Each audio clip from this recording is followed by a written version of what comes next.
Hello बच्चों, कैसे हैं आप सभी।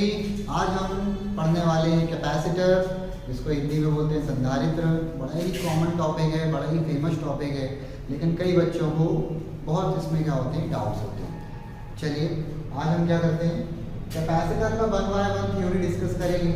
सबसे पहले आज की इस वीडियो में हम बात करेंगे कैपेसिटर क्या होता है, क्लियर है। देन कैपेसिटर की कैपेसिटी क्या होती है, कैपेसिटेंस क्या होता है, इतना डिस्कस करेंगे।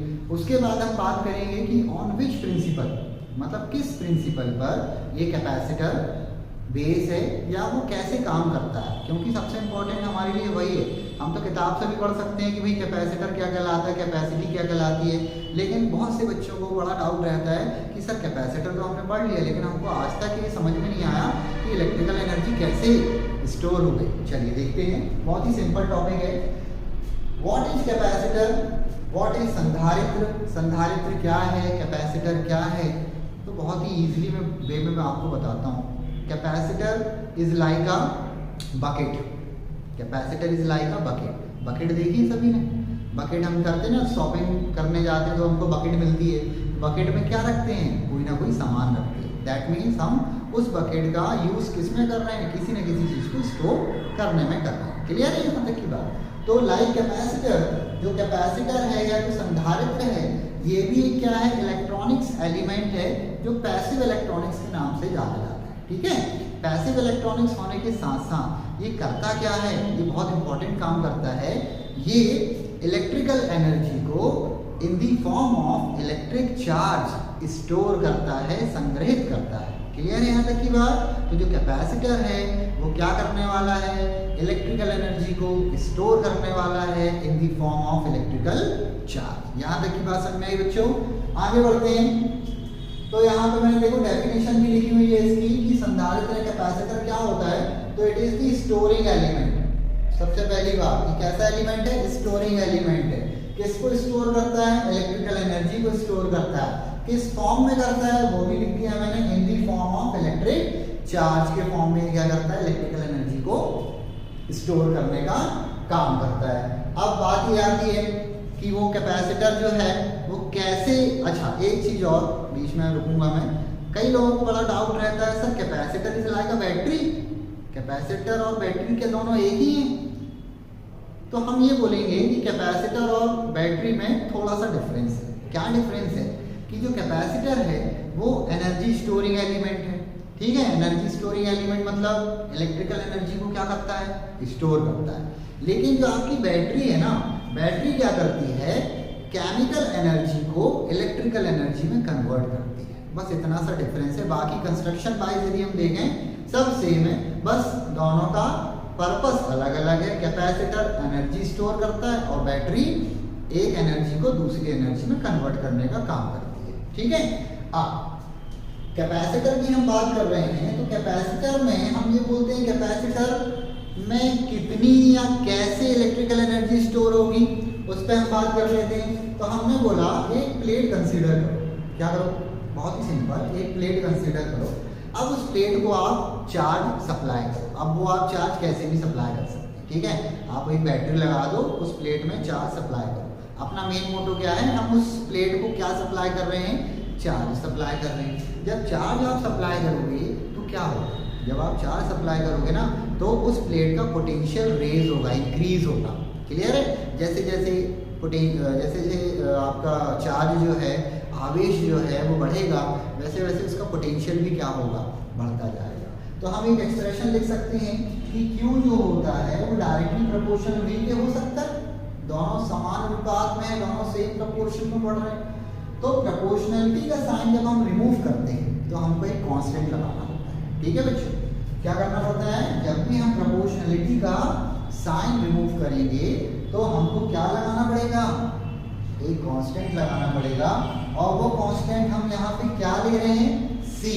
क्या ले रहे हैं, C ले रहे हैं। ठीक है, तो आप देख सकते हैं Q इक्वल टू क्या बन गया, C D बन गया। क्लियर है यहाँ तक की बात। अब ये जो C है उस C को हम क्या बोलते हैं, तो जो C है वो है कैपेसिटी या कैपेसिटेंस, या हिंदी में इसको बोलेंगे धारिता। ठीक है, किसकी, कैपेसिटर की, संधारित्र की। क्लियर है, ये जो C है ना, यही सबसे इम्पोर्टेंट रोल प्ले करने वाली है। बोलो कैसे? अब ये जो सी है वो ये बताएगी कि भैया आपके पास जो कैपेसिटर है उसकी कैपेसिटी कितनी है। किस बात की कैपेसिटी की बात हो रही है? स्टोरिंग कैपेसिटी, मतलब कितना इलेक्ट्रिक चार्ज को स्टोर कर सकता है आपका जो कैपेसिटर है। ठीक है, तो उसकी जानकारी कौन देने वाला है? वो कौन डिसाइड करने वाला है? सी। तो हम सी को यदि एक डेफिनेशन के फॉर्म में फॉर्मुलेट करें तो क्या बोल सकते हैं कि कैपेसिटी ऑफ अ कैपेसिटेंस जो है इट इज अ एबिलिटी। क्या है बेटा? वो एक एबिलिटी है to store electrical energy in the form of electric charge. Clear है? बहुत ही सिंपल है। कैपेसिटी या कैपेसिटर एक एबिलिटी है जो क्या बताने वाली है? कितना इलेक्ट्रिकल एनर्जी स्टोर हो सकता है। बात समझ में आई? बिल्कुल सिंपल है। सी की वैल्यू हम फाइंड आउट करते हैं। देखो यहाँ से सी की वैल्यू क्या मिलेगी बच्चों? Q अपॉन V मिलेगी। यूनिट की बात कर लें तो क्या होगा? कूलाम पर वोल्ट मिलेगी। कैसे बनी है यूनिट? तो कूलाम Q का मतलब होता है चार्ज, चार्ज की यूनिट होती है कूलाम, पोटेंशियल की यूनिट क्या होती है? वोल्ट। ठीक है, कूलाम पर वोल्ट। और एक यूनिट और होती है जिसको हम बोलते हैं फैराड। क्या बोलते हैं? फैराड बोलते हैं। अब यहाँ से एक क्वेश्चन आएगा, अभी थोड़ी देर से मैं आपको बताता हूँ। उसके लिए उससे पहले आप एक काम करें कि ये जो फॉर्मूले मैंने लिखे हैं ना, Q equals to C B, C equals to Q upon B, इसको याद करने का एक छोटा सा फंडा सीखें। आप एक क्या करें? आप एक ट्राइंगल ड्रॉ करें। क्लियर है? जब आप इस ट्राइंगल को ड्रॉ करेंगे तो यहाँ ऊपर क्या लिखेंगे? Q, यहाँ क्या लिखेंगे? C, यहाँ क्या लिखेंगे? V। अब मैंने बोला Q इक्वल्स टू कितना, तो सडन तो दिमाग में कई लोगों को याद करने की कैपेसिटी होती है, कई लोग समझ ही नहीं पाते सर क्या बोल रहे हैं। तो कुछ नहीं करो, ट्राइंगल बनाओ, यहाँ लिखो Q, यहाँ लिखो C, यहाँ लिखो V। Q को छुपा लो, क्या दिख रहा है? CV दिख रहा है। तो Q इक्वल्स टू क्या हो गया? CV। Q इक्वल्स टू क्या बन गया? CV। मैंने बोला C बराबर कितना? C इक्वल टू कितना? C को छुपा लो, Q अपॉन V। क्लियर है? C को छुपा लो, यहाँ देखो C को छुपा लो, क्या दिख रहा है? Q upon V। C equal to क्या दिख रहा है? Q upon V।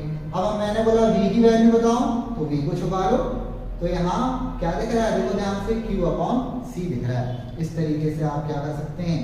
कैपेसिटेंस से रिलेटेड डिफरेंट फॉर्मूले बना सकते हैं। और ये बहुत ही यूजफुल है क्योंकि जब आप न्यूमेरिकल करेंगे ना तो आपको इन फॉर्मूलों की आपको जरूरत पड़ेगी।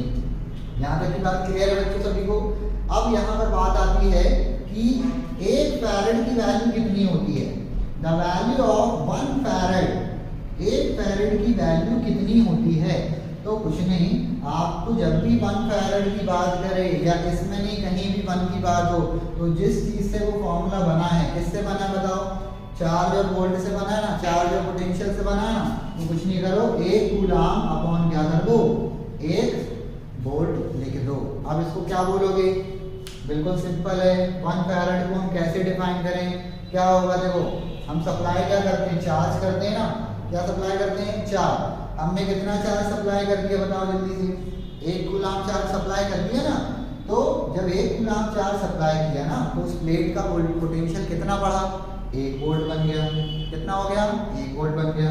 तो जब वो 1 कूलाम चार्ज देने से 1 वोल्ट पोटेंशियल बन गया तो भाई कैपेसिटी कितनी हुई? तो कैपेसिटी हुई 1 फैरेड की। कितनी हुई? 1 फैरेड की कैपेसिटी हो गई। यहाँ तक की बात समझ में आ गई होगी सबको? क्लियर है? आगे बढ़ते हैं। अब हम क्या करने वाले हैं? सबसे इम्पोर्टेंट चीज जो क्या बताने वाली है कि कोई भी जो कैपेसिटर है वो कैसे इलेक्ट्रिकल एनर्जी को स्टोर कर लेता है, ये जरूर देखना बच्चों। आप बच्चों अब हम कैपेसिटेंस से रिलेटेड बहुत सी चीज़ें समझ चुके हैं। अब हम क्या करने वाले हैं? प्रिंसिपल ऑफ कैपेसिटर पढ़ने वाले हैं कि किस प्रिंसिपल पर जो आपका कैपेसिटर है वो बेस्ड है या वो कैसे इलेक्ट्रिकल एनर्जी को क्या कर सकता है? स्टोर कर सकता है। बहुत ही सिंपल है, ध्यान से देखिएगा। हम करने क्या वाले हैं? हम बात करने वाले हैं संधारित्र का सिद्धांत या प्रिंसिपल ऑफ कैपेसिटर। उसके पहले आप एक बात ये समझो कि हम क्या करने वाले हैं? 2 प्लेट्स लेने वाले हैं। ठीक है, हमने कौन कौन सी प्लेट ली? मान लो एक प्लेट ए ले ली और एक दूसरी प्लेट क्या ले ली? बी ले ली। जो प्लेट ए है हम उसको टोटली क्या कर रहे हैं? चार्ज मान रहे हैं कि ये जो प्लेट ए है वो फुल्ली क्या है? चार्ज, मतलब पूर्णतः आवेशित। मतलब उसके पास जो आवेश है ना भर के है, भरा हुआ है बिल्कुल। लेकिन उसके बाजू में जो डी डिस्टेंस पर एक दूसरी प्लेट रखी है वो बिल्कुल क्या है? खाली है। समझ रहे हैं ध्यान से? इसमें थोड़ा सा मॉडिफिकेशन करते हैं, देखो ध्यान से। हम क्या कर रहे हैं, हमने एक प्लेट क्या ली ए, दूसरी प्लेट क्या ली बी, कितना डिस्टेंस पे सेपरेटेड है, डी डिस्टेंस पे। प्लेट ए जो है टोटली चार्ज है, प्लेट बी जो है वो अनचार्ज है, मतलब अनावेशित। होता क्या है कि जब कोई भी अनचार्ज प्लेट, कोई भी अनावेशित प्लेट किसके कांटेक्ट में आएगी, चार्ज प्लेट के कांटेक्ट में आएगी या आवेशित प्लेट के संपर्क में आएगी, तो एक प्रोसेस होती है जिसको हम बोलते हैं इंडक्शन। क्या बोलते हैं, इंडक्शन या प्रेरण।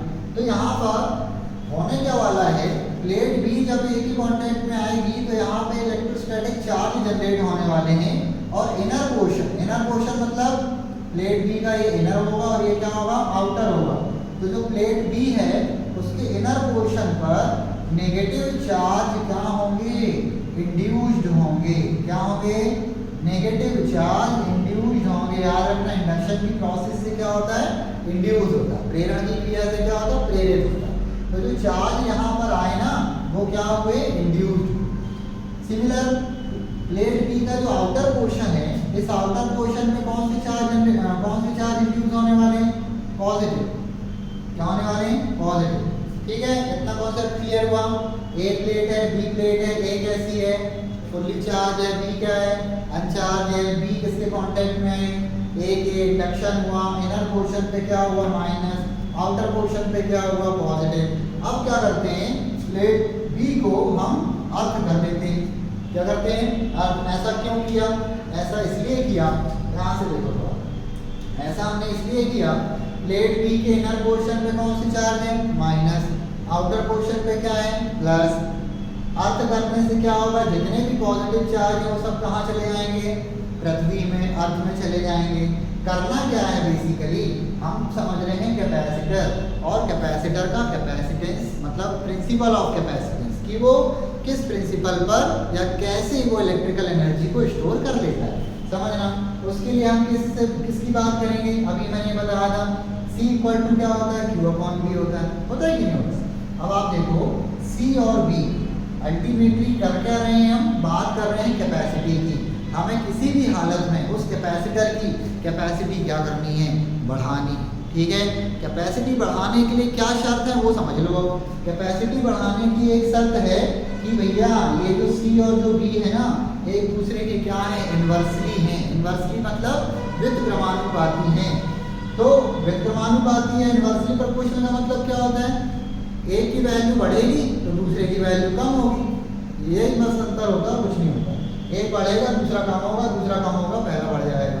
अब करना क्या है, कैपेसिटी इंक्रीज करना है। कैपेसिटी इंक्रीज करना है तो ध्यान दो, पोटेंशियल क्या होना चाहिए, कम होना चाहिए कि नहीं होना चाहिए।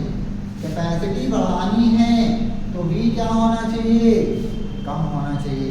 अब V सर कैसे कम करें, V जो है वो कैसे कम करें, तो ध्यान दो, यदि V की वैल्यू हमको बढ़ानी है, क्या करनी है, V की वैल्यू इंक्रीज करनी है, तो प्लेट पर ज़्यादा से ज़्यादा पॉजिटिव चार्ज लेके आ जाओ। पॉजिटिव चार्ज की जो नंबर है उनको बढ़ा दो। क्लियर। यदि पोटेंशियल डिक्रीज करना है तो क्या कर दो, ज़्यादा से ज़्यादा नेगेटिव चार्ज की क्वांटिटी बढ़ा दो। क्लियर है। तो होगा क्या, V किसके कारण बढ़ता है, पॉजिटिव चार्ज के कारण। V किसके कारण कम होता है, नेगेटिव चार्ज के कारण। कॉन्सेप्ट क्या बोल रहा है कि कैपेसिटी यदि बढ़ानी है तो पोटेंशियल क्या होना चाहिए, कम। पोटेंशियल कम कब होगा, जब इस पॉजिटिव की हम छुट्टी कर देंगे। छुट्टी कहाँ कर देंगे, उसको भेज देंगे पृथ्वी के पास, अर्थ कर देंगे। तो इस प्लेट पर आप ध्यान दो, जब पूरे पॉजिटिव कहाँ चले गए, अर्थ में चले गए, तो प्लेट बी में क्या बचा है, केवल नेगेटिव बचा। More the negative charge more the capacity, more the negative charge more the capacity. ये जो प्रिंसिपल मैंने बताया, इसी प्रिंसिपल पे कोई भी जो कैपेसिटर है वो इलेक्ट्रिकल एनर्जी को क्या कर लेता है, स्टोर कर लेता है। यहाँ तक की बात समझ में आई। बस मेन कॉन्सेप्ट क्या है ये समझना है आपको कि कैपेसिटी कैसे बढ़ेगी, पोटेंशियल कम करकर। पोटेंशियल कम कैसे होगा, ज़्यादा से ज़्यादा प्लेट पर नेगेटिव चार्ज की आप प्रेजेंस बढ़ा दो।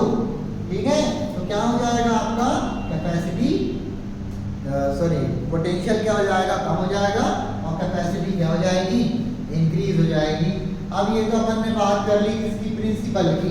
किसकी बात की, प्रिंसिपल की, मतलब सिद्धांत की। इस तरीके से कैपेसिटर क्या करता है, इलेक्ट्रिकल एनर्जी को स्टोर करता है। क्लियर है यहाँ तक की बात, सभी को समझ में आ रहा है। अब उसके बाद हम बात करेंगे ग्रुपिंग ऑफ कैपेसिटर। किसकी बात करेंगे, ग्रुपिंग की। ये समझ में आ गया होगा बेटा, देख लो, जो लोग देख रहे हैं स्क्रीनशॉट ले लो इसका, ठीक है।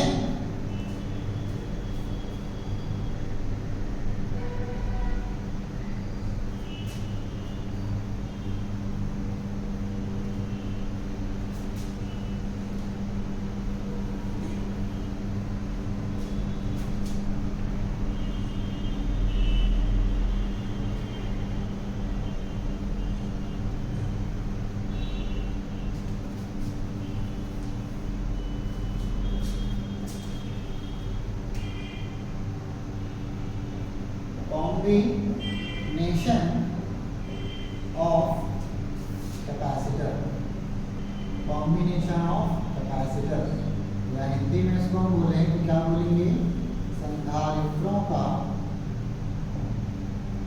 संयोजन। संधारित्रों का संयोजन, ध्यान से देखो, संधारित्रों का संयोजन या कॉम्बिनेशन ऑफ कैपेसिटर जो होता है, हम क्या करेंगे, 5 मिनट का टाइम लगेगा बस, पता। यहाँ पे लिखते हैं, यदि हम बात करेंगे कैपेसिटर के कॉम्बिनेशन की, तो हम कितने तरीके से इसको कंबाइन कर सकते हैं, 2 तरीके। पहला होता है सीरीज, दूसरा क्या होता है, पैरेलल। सीरीज का मतलब अभी बताते हैं क्या होता है। सीरीज एक होता है सीरीज कॉम्बिनेशन, एक क्या होता है, पैरेलल कॉम्बिनेशन। एक होता है सीरीज कॉम्बिनेशन, एक क्या होता है, पैरेलल कॉम्बिनेशन। हिंदी में क्या बोलेंगे इसको, इसको बोलेंगे श्रेणी, और इसको क्या बोलेंगे, समांतर। कनेक्शन समझो, किसका कॉम्बिनेशन हो रहा है, कैपेसिटर का। सीरीज हो रहा है, सीरीज का जब भी बात आएगी तो आप एक चीज बस याद रखना, एंड टू एंड कनेक्ट करना। कैसा कनेक्ट करना है, एंड टू एंड, एक के सिरे को दूसरे के, दूसरे को तीसरे के, तीसरे को चौथे से, इस तरीके से आपको क्या बनाना है, सीरीज बनानी है, ठीक है। तो जैसे मान लीजिए आपने क्या किया, एक कैपेसिटर लिया। कैपेसिटर में कितनी प्लेट्स होती हैं, तो देखो, एक प्लेट ये, एक प्लेट ये, एक पॉजिटिव होती है, क्या होती है, नेगेटिव। एक प्लेट ये ली, दूसरी प्लेट हमने क्या ले ली है, तीसरी प्लेट क्या ले ली हमने, ये ले ली, ठीक है। अब क्या हुआ, ये पहला कैपेसिटर, ये दूसरा कैपेसिटर, ये तीसरा कैपेसिटर। इसको नाम दे दें, ए, बी, और इसको क्या बोल दिया, सी बोल दिया। अब देखो, ये इसका पहला प्लेट कैपेसिटर ए की, ये कौन सी प्लेट होगी, फर्स्ट, ये कौन सी होगी, second. Similarly plate capacitor B की, ये क्या होगी, फर्स्ट प्लेट, ये क्या होगी, सेकंड प्लेट। सी की ये फर्स्ट, इसकी सेकंड। अब क्या करना है, इनको एंड टू एंड कनेक्ट करना, कुछ इस तरीके से हो गया, end to end connect. End to end connect करने में क्या है, इसके आखिरी वाले को इसको फर्स्ट से, इसके लास्ट को इसके फर्स्ट से, और आप और लंबी चेन बना सकते हैं। इस तरीके से आपने क्या कर दिया, जो कैपेसिटर है उसको क्या कर दिया, बहुत सारे मल्टीपल कैपेसिटर्स को सीरीज में कनेक्ट कर दिया, ठीक है। अब ध्यान दो थोड़ा, ये क्या है, ए बी सी, ये 3 कैपेसिटर की बात हो रही है। 3 कैपेसिटर की बात हो रही है, तो इसका कैपेसिटेंस C1, इसका कैपेसिटेंस C2 और इसका C3। इसकी धारिता C1, इसकी C2 और इसकी C3। हम कितना चार्ज देंगे, हम इसको कितना चार्ज देंगे, जल्दी से बताओ, Q चार्ज देंगे। कितना देंगे, Q चार्ज हमने इसको दिया। तो अभी थोड़ी देर पहले मैंने बताया था ना, अंदर क्या होता है, नेगेटिव, ये भी क्या होगी, पॉजिटिव होगी। अंदर क्या आता है, नेगेटिव, ये भी क्या होगी, पॉजिटिव होती है, और अंदर क्या आता है, नेगेटिव। पॉजिटिव आउटर पोर्शन के पॉजिटिव वालों को सबको हम कहाँ भेज देते हैं, ग्राउंड कर देते हैं कि नहीं कर देते। तो यहाँ से देखो हमने कितना चार्ज सप्लाई किया, प्लस Q चार्ज सप्लाई किया। कैपेसिटेंस कितना है, C1, C2 और C3। जब भी सीरीज की बात होगी तो पोटेंशियल की भी बात होगी, चार्ज दे रहे हैं तो पोटेंशियल की भी बात होगी, क्योंकि अभी अपन ने देखा था ना। तो यहाँ पे जब भी सीरीज की बात होगी तो पोटेंशियल क्या होता है, पहले वाले कैपेसिटर का पोटेंशियल होगा V1, दूसरे वाले का क्या होगा, V2, तीसरे वाले कैपेसिटर का पोटेंशियल कितना होगा, V3। क्लियर है यहाँ तक की बात। अब बात आती है इसके एक्सप्रेशन की, तो एक्सप्रेशन बिल्कुल सिंपल, एक शॉर्ट ट्रिक बताएंगे, हमेशा याद रखना। हमेशा क्या लेना है आपको, जो चेंज हो रहा है, जो क्या हो रहा है, चेंज हो रहा है। चेंज क्या हो रहा है, देखो पोटेंशियल चेंज हो रहा है ना, तो पहले कितना रहा होगा पोटेंशियल, टोटल पोटेंशियल की बात करें, इन सब के पोटेंशियल की हम बात कर रहे हैं, तो वो क्या होगा, V होगा ना। और जो V है वो कितने में डिवाइड हो गया भाई, इसको इसके पास चला गया V1, इसके पास चला गया V2, इसके पास क्या चला गया V3। तो हम ऐसा कुछ लिख सकते हैं क्या, V1 plus V2 plus V3 लिख सकते हैं, बोलो हाँ या ना। ठीक है, अब देखो ध्यान से, अभी थोड़ी देर पहले एक फॉर्मूला हमने सीखा था, क्या सीखा था, Q इक्वल टू क्या होता है, CV होता है कि नहीं होता, Q इक्वल टू क्या होता है CV। वहां से देखो V की वैल्यू क्या मिलेगी, V की वैल्यू क्या मिलेगी, Q अपॉन C मिलेगी। ट्राइंगल बना के सिखाया था ना अभी मैंने आपको, तो V की वैल्यू क्या मिलेगी, Q अपॉन C। V1 की वैल्यू क्या मिलेगी, Q अपॉन C1। V2 की वैल्यू क्या मिलेगी, Q अपॉन C2। V3 की वैल्यू क्या मिलेगी, Q अपॉन C3। अब आप इसमें एक चीज कॉमन देखिएगा, जब भी सीरीज की बात होगी ना, सीरीज मतलब ग्रुपिंग ऑफ कैपेसिटर की बात होगी और सीरीज की बात होगी, तो याद रखना कौन चेंज नहीं होगा, चार्ज रिमेन सेम। जो चार्ज है वो सेम रहेगा, कांस्टेंट बना रहेगा, लेकिन चेंज क्या होगा, पोटेंशियल। ठीक है, याद रखेंगे, सीरीज में चार्ज क्या रहता है, कांस्टेंट होता है, सेम होता है, लेकिन पोटेंशियल क्या होता है, हर कैपेसिटर का अलग अलग होता है। ठीक है, तो यहाँ से देखो, हम यदि Q कॉमन ले लें तो अंदर क्या बचेगा, Q upon C equals to Q हमने लिया तो अंदर क्या आएगा, 1/C1 1/C2 1/C3। Q से Q क्या होगा, कैंसिल हो गया, बचा क्या, जल्दी से बचाओ, क्या बचा, यहाँ लिख दूँ, यहाँ लिख देते हैं 1/C equals to 1/C1 plus 1/C2 plus 1/C3। ठीक है, ये जो आपका एक्सप्रेशन आया वो क्या आया, Q से Q कैंसिल करने के बाद क्या बना कि 1/C इक्वल्स टू क्या होगा, 1/C1 plus 1/C2 plus 1/C3। Clear है, ये जो आपका आया ये क्या आ गया, ये आ गया आपका सीरीज का एक्सप्रेशन। ठीक है, जब भी कोई भी आपको कैपेसिटर दिए हैं, मान लो 3 कैपेसिटर दिए हैं, अलग अलग वैल्यूज के दिए हैं, और आपसे बोला कि वो सीरीज में कनेक्टेड है और सबकी वैल्यूज अलग अलग हैं, तो आप क्या करोगे, आपसे बोलेगा भाई टोटल कैपेसिटेंस बताओ कितना होगा, तो आप क्या बोलोगे, सर हमको तो पता है, हमको ये सिखाया है कि सीरीज में जो इक्विवेलेंट कैपेसिटेंस निकलता है वो क्या निकलता है, 1/C equals to 1/C1 plus 1/C2 plus 1/C3। C1 C2 C3 की वैल्यू रखना, सॉल्व करना, आपको क्या मिल जाएगा, उस पूरे सर्किट का इक्विवेलेंट कैपेसिटेंस। क्लियर है, ये बात हुई किसकी, सीरीज की। अब हम बात करने वाले हैं किसकी, पैरेलल की। ठीक है, किसकी बात करेंगे, पैरेलल की, और बात कर लेते हैं। पैरेलल के लिए आप क्या करें,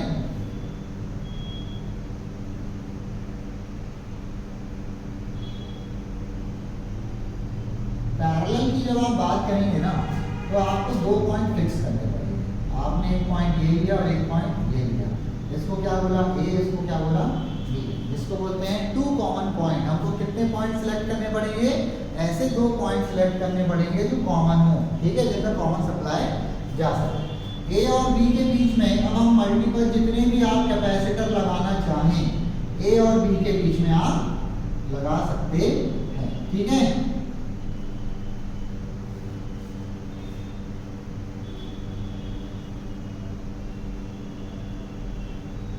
ये देखो, ये 3 कैपेसिटर मैंने किसके बीच में लगा दिए, A और B के बीच में। क्लियर है, A और B के बीच में क्या हो गया, 3 कैपेसिटर लगे, पहले वाले की वैल्यू C1, दूसरे की C2, तीसरे की C3। क्लियर है, अब क्या होगा, देखो ध्यान से, A और B है। अब मैंने आपको क्या बताया, जब भी कॉमन पॉइंट होंगे तो हम जो भी सप्लाई देंगे वो यहाँ पर और यहाँ पर दोनों में क्या होने वाली है, सेम रहने वाली है। जब वो यहाँ और यहाँ सेम होगी, मतलब टर्मिनल A और टर्मिनल B पर वो सेम होगी, तो जितने भी कैपेसिटेंस कनेक्टेड हो, 1000 भी क्यों ना हो, इन सब के अक्रॉस जो वोल्टेज मिलेगा वो क्या मिलेगा, V ही मिलेगा। क्या मिलेगा, V ही, जिसको अपन कॉमन पोटेंशियल बोलते हैं। तो यहाँ पे कॉमन क्या हो गया, पोटेंशियल सेम है, तो भाई अलग अलग क्या होगा, चार्ज क्योंकि फ्लो होता है, तो चार्ज यहाँ का कितना होगा, यहाँ का चार्ज होगा Q1, यहाँ का चार्ज होगा Q2, यहाँ का चार्ज कितना होगा Q3। एक्सप्रेशन के लिए अभी मैंने क्या सिखाया था कि आपको क्या देखना है, क्या चेंज हो रहा है, क्या चेंज हो रहा है। देखो चार्ज चेंज हो रहा है, पोटेंशियल क्या है, सेम है, तो चेंज क्या हो रहा है, चार्ज। यदि अपन तीनों कैपेसिटर की बात कर लें और बोले इनका टोटल चार्ज कितना होगा, तो कितना होगा आपको बताएगा, टोटल चार्ज कितना होगा, क्यू होगा, वो किसके इक्वल होगा, इन सबके इंडिविजुअल चार्जेस के इक्वल होगा। तो Q1 plus Q2 plus Q3 इन सब के वो क्या होगा, इक्वल होगा।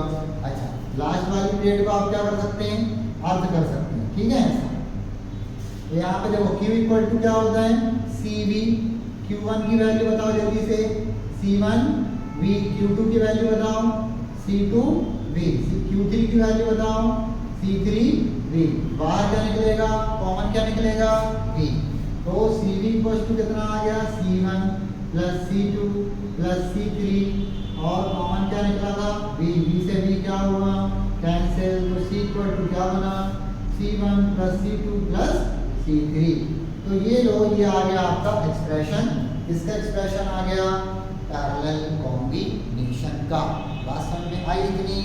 अब देखो ध्यान से, जब सीरीज की बात हो रही है तो फॉर्मूला क्या है, 1/c equals to 1/c1 1/c2 1/c2। यहाँ पे हम पैरेलल की बात कर रहे हैं तो क्या हो रहा है, c equal to c1 plus c2 plus c3। इन दोनों कंडीशन में, इन दोनों कॉम्बिनेशन में हमें किस कंडीशन पर कैपेसिटेंस मैक्सिमम मिल रहा है, बताओ जल्दी, किस कंडीशन पर मैक्सिमम या किस कंडीशन पर कैपेसिटेंस की वैल्यू ज़्यादा मिलेगी। तो ध्यान दे, ये तो फ्रैक्शन में है तो इसका मतलब यहाँ पे क्या होगी, कम होगी। लेकिन यहाँ पे देखो मान लो 3 कैपेसिटर है, 1 फैरेड 2 फैरेड 3 फैरेड, जब आप यहाँ वैल्यू रखोगे तो क्या मिलेगा, मिलेगा क्या मिलेगा, चलो करके बता देते हैं। हमने क्या किया, 1 2 3, ये सब क्या है, फैरेड है, क्या है, फैरेड। तो जब आप सीरीज कॉम्बिनेशन में इनको सॉल्व करोगे तो क्या मिलेगा, 1/c इक्वल्स टू 1/1 1/2 1/3। ऐसे हम क्या आएगा जल्दी से बताओ, 6 आएगा। यहाँ पे क्या होगा, 6 प्लस 3 प्लस 2 होगा कि नहीं होगा। तो यहाँ पे क्या हो गया आपका, देखो 6 3 9 तो 11/6, 11 बाई क्या आ रहा है 6। तो C की वैल्यू क्या आएगी, 6/11 फैरेड। ये तो हुआ किसका, सीरीज का। किसका हुआ, इसी कॉम्बिनेशन में आप क्या करो, पैरेलल में करो। पैरेलल में करोगे तो फॉर्मूला क्या होता है, C equals to C1 plus C2 plus C3। तो क्या बनेगी, देखो इसकी वैल्यू है 1, इसका वैल्यू है 2, इसका वैल्यू है 3, तो 3 2 5 और ये क्या बन गया, 6 फैरेड आ गया। अब थोड़ा दिमाग लगाओ, 6 बड़ा है कि 6/11 बड़ा है, तो डेफिनेटली क्या बड़ा है, 6 ज़्यादा है ना, 6 बड़ा है, तो कम क्या है 6/11।